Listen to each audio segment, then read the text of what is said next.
எங்க ஜிஎஸ்டியை நீ எடுத்துக்கிட்டு ஊர் காக்கைகளுக்கு எல்லாம் கொடுத்துக்கிட்டு இருக்கியே, எங்க தமிழ்நாடு என்ன ஆவது? இந்த அல்லக்கைக ஐயா, நான் திமுக ஸ்டைலுக்கு மாறிட்டும், தப்பா நினைச்சுக்காது. இந்த அல்லக்கைக பாரத பிரதமர் நரேந்திர மோடி அவர்களை பார்த்து குற்றம் சுமத்துறாங்க. ஒரு மேலே ஏறி நம்முடைய தமிழகத்தினுடைய முதலமைச்சர் மாண்புமிகு ஐயா மு.க. ஸ்டாலின் அவர்கள் தமிழ்நாட்டுக்கு எதுவுமே கொடுக்கல, மத்திய அரசு வட்டி கடை மாதிரி நடத்துறாங்க, மத்திய அரசு வட்டி கடை நடத்துறாங்க. நம்முடைய முதலமைச்சர் சொல்றாங்க மத்திய அரசு வட்டி கடை நடத்துறாங்க, தமிழ்நாட்டிற்கு எந்த பணமும் கொடுக்க. நான் ஒரே ஒரு விஷயத்தை உங்க முன்னாடி சொல்றேன் பாருங்க ஐயா. 10 ஆண்டு காலம் காங்கிரஸ் ஆட்சி இருந்த பொழுது, திமுக அங்கம் வகித்த காங்கிரஸ் இருந்த பொழுது, 2004 14 வரை 10 ஆண்டுகள் மத்திய அரசு, காங்கிரஸ் அரசு, மன்மோகன் சிங் அவருடைய அரசு தமிழ்நாட்டிற்கு நேரடியாக வரி பகிர்மானம் எவ்வளவு கொடுத்தாங்கன்னு பாருங்க. அது ஆங்கிலத்திலே டெவல்யூஷன் கிராண்ட்ங்கிறோம்.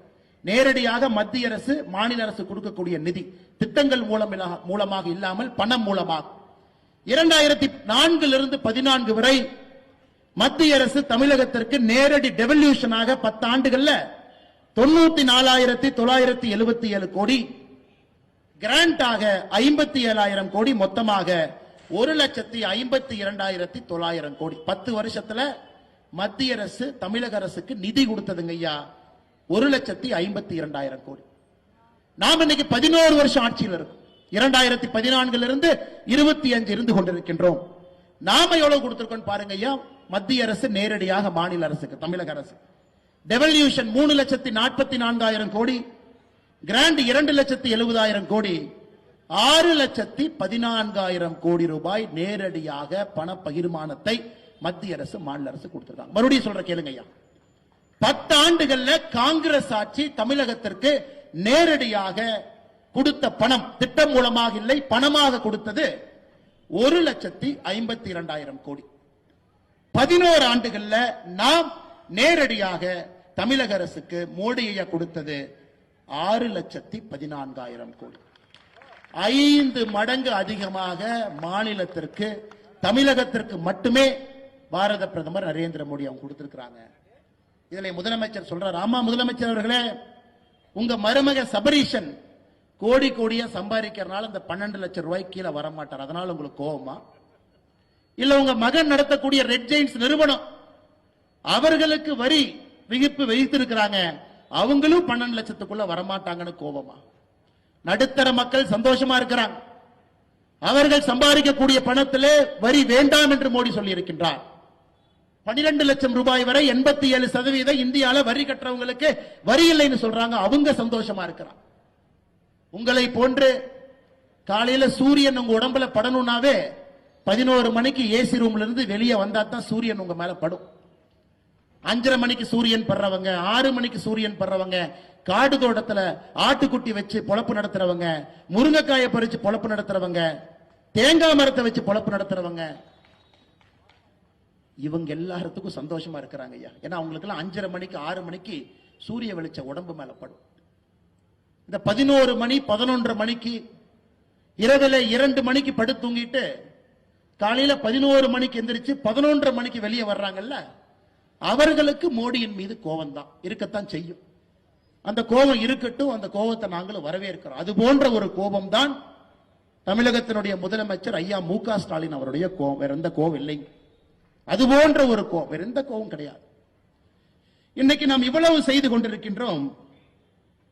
முதலமைச்சர் அவர்கள் தமிழ்நாட்டை வஞ்சிக்கிறாங்க.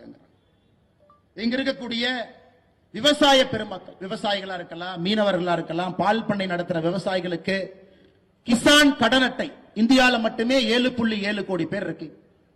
இன்னைக்கு நமக்கு வரக்கூடிய விவசாயிகளுக்கு வழங்கக்கூடிய கடன் கிசான் கிரெடிட் கார்டு 3 லட்சத்திலிருந்து 5 லட்சமாக உயர்த்தி இருக்கின்றோம் இந்த பட்ஜெட்ல. இது ஒரு வரப்பிரசாதம். சிறு குறு நிறுவனங்கள் யாரெல்லாம் சின்ன சின்ன நிறுவனம் நடத்துறோமோ அடுத்த 5 ஆண்டுகள்ல 1.5 லட்சம் கோடி ரூபாய் மத்திய அரசு சிறு குறு நிறுவனத்திற்கு மட்டுமே கடனா கொடுக்க போறாங்க. இதுவும் வரப்பிரசாதம். சிறு குறு நிறுவனம் நடத்துறவங்களுக்கு கிரெடிட் கார்டு கொடுக்க போறாங்க. 5 லட்சம் ரூபாய் கிரெடிட் கார்டு, எங்கேயும் போய் பேங்க்ல நிக்க வேண்டாம். அந்த கிரெடிட் கார்டுல இருந்து 5 லட்சம் ரூபாய் வரை நேரடியாக பணம் எடுத்துக்கலாம். இதுவும் மத்திய அரசு. கேன்சர் உட்பட 36 உயிர் காக்கும் மருந்துகளுக்கு வரியை நீக்கி இருக்கின்றார்கள், கஸ்டம் டியூட்டியை நீக்கி இருக்கிறாங்க. இதுவும் முக்கியம். இன்னும் நம்ம நல்லா புரிஞ்சுக்கணுங்க. கரூர்ல எத்தனையோ இடத்துல பார்க்கிறோம், நடுத்தர குடும்பத்தினுடைய குழந்தைகள், ஏழை தாயினுடைய குழந்தைகள் முதலா மருத்துவம் படிக்கிறாங்க. தாய்மார்கள் நல்லா கேட்டுக்கணுங்கம்மா. நீங்க 2014 மோடி ஐயா ஆட்சிக்கு வந்த பொழுது இந்தியாவில் மருத்துவ சீட்டுங்க ஐயா, மொத்தமா மருத்துவம் எத்தனை பேர் படிக்க முடியும்னா 51,348, 51,000 பேர் தான் படிக்க முடியுங்க.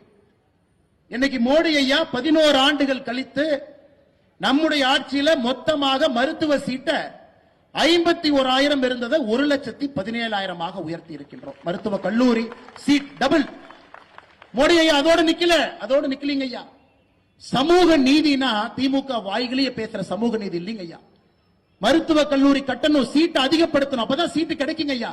இருக்கிற 100 சீட்டுக்கு 1000 பேர் போட்டி போட்டா கிடைக்காது. இன்னைக்கு நாம டபுள் பண்ணி 1,17,000 கொண்டு வந்திருக்கின்றோம். இந்த பட்ஜெட்ல அறிவிச்சிருக்கின்றோம்.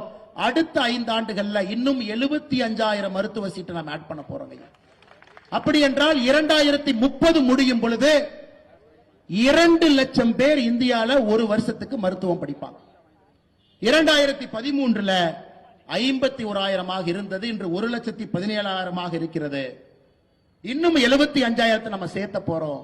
அடுத்த ஒரு ஆண்டுல 10,000, அடுத்த 5 ஆண்டுல 75,000 புதிய மருத்துவர்கள், ஏழை தாயினுடைய பிள்ளைகள், விவசாயிகளுடைய பிள்ளைகள் மருத்துவர்களாக உருவாக்குவதற்கு இந்த பட்ஜெட்ல ஒரு மிகப்பெரிய அடித்தளத்தை பாரத பிரதமர் அளித்திருக்கிறார். ஸ்விக்கி, ஜொமேட்டோ நண்பர்கள் இருக்கிறாங்க. பாத்தீங்கன்னா எல்லா ஊர்ல இன்னைக்கு வண்டியில் எல்லாம் நம்முடைய அன்பு சகோதரர்கள் கஷ்டப்பட்டு வேலை செய்யறாங்க, ஹோட்டல்ல வேலை செய்யறாங்க. அவர்களுக்கு எல்லாம் இன்னைக்கு ஐயா கோடிக்கணக்கில் இருக்கிறாங்க இந்தியாவில். எல்லாத்துக்குமே இன்னைக்கு 5 லட்சம் ரூபாய் பாரத பிரதமர் நரேந்திர மோடி அவருடைய மருத்துவ காப்பீடு திட்டம் நேரடியாக அவர்களுக்கு இந்த பட்ஜெட்ல இருந்து நம்ம கொடுத்திருக்கிறோம் ஐயா. ஐயா கொடுத்துக்கிட்டே இருக்கிற ஒரு திட்டமாக கடந்த 4 ஆண்டுகள்ல மட்டும் 100 நாள் வேலை வாய்ப்பு திட்டம். கரூர்ல அதிகமான பயனாளிகள் இருக்கிறாங்க. 38,600 கோடி ரூபாய் 100 நாள் வேலை வாய்ப்பு திட்டத்துக்கு தமிழ்நாட்டு கொடுத்திருக்கிறோம். விவசாய கௌரவ நிதி விவசாய பெருமக்களுக்கு 6,000 ரூபாய் கடந்த 4 ஆண்டுகள்ல 6,209 கோடி ரூபாய். குழந்தைகளுடைய ஊட்டச்சத்தை உறுதி செய்யக்கூடிய போஷான் திட்டம் 2,796 கோடி ரூபாய். தமிழகத்தினுடைய சுகாதாரத்துறையை மேம்படுத்தக்கூடிய உட்கமைப்பு திட்டத்திற்கு 5,753 கோடி ரூபாய்.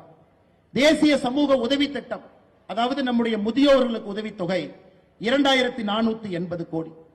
ஜல்ஜீவன் திட்டம், வீடு வீட்டுக்கு பைப்பு மூலமாக குடிதண்ணீர் 5,899 கோடி ரூபாய்.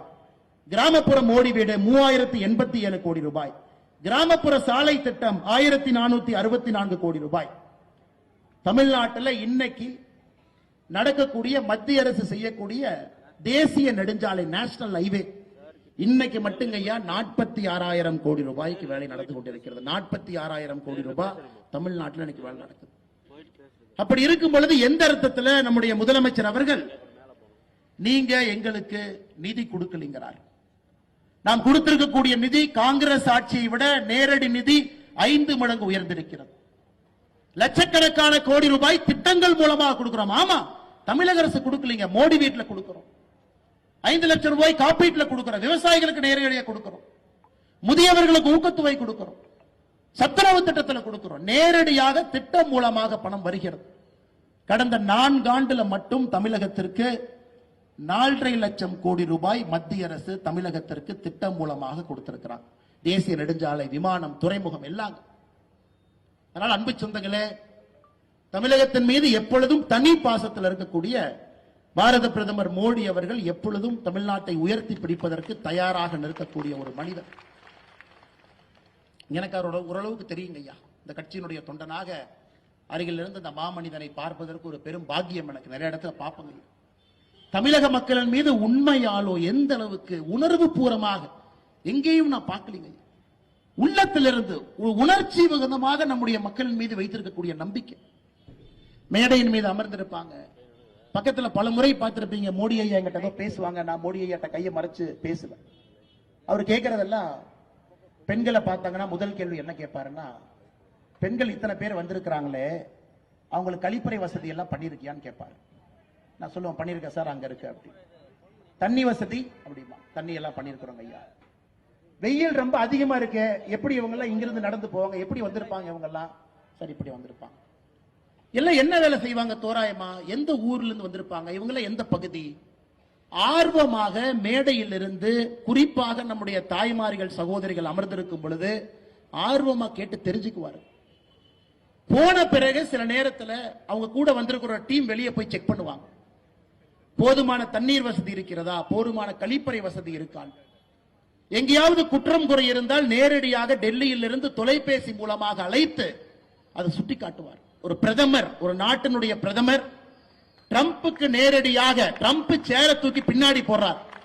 அமெரிக்காவுக்கு போனா ட்ரம்ப் சேர தூக்கிட்டு வர்றார், உட்காருங்க யான். உலக நாடுகள் சிவப்பு கம்பளத்தை விரித்து அந்த மனிதனை வரவேற்பதற்காக கை கட்டி உலக நாடுகள் இருக்கிறார். இன்னைக்கு இந்தியால கட்டார் நாட்டினுடைய எமீர் இருக்கிறார், இஸ்லாமிய நாட்டினுடைய ஒரு மிக முக்கிய தலைவர். அந்த தலைவரை வரவேற்பதற்காக பிரதமர் மோடி அவர்களே விமான நிலையத்துக்கு போய் அந்த தலைவரை வரவேற்கிறார். விமான நிலையத்திற்கு போய் மோடி நிற்கிறார். காரணம், ஒரு இஸ்லாமிய நாட்டின் மீது எந்த அளவுக்கு நட்பான உணர்வு பாரத பிரதமர் நரேந்திர மோடி அவர்கள் வைத்திருக்கின்றார்கள் என்பதெல்லாம் சாட்சிங்க. இங்க இருக்கக்கூடிய அலப்பற பசங்க சொந்த ஊரை தாண்டா அவங்க யாருன்னே மக்களுக்கு தெரியாது. சொந்த ஊரை தான் நாலு அல்ல கையில வச்சுட்டு முன்னாடி அண்ணன் வர்றாருன்னு சொன்னா தான் அண்ணன் வர்றாருன்னே 4 பேத்துக்கு தெரியும்.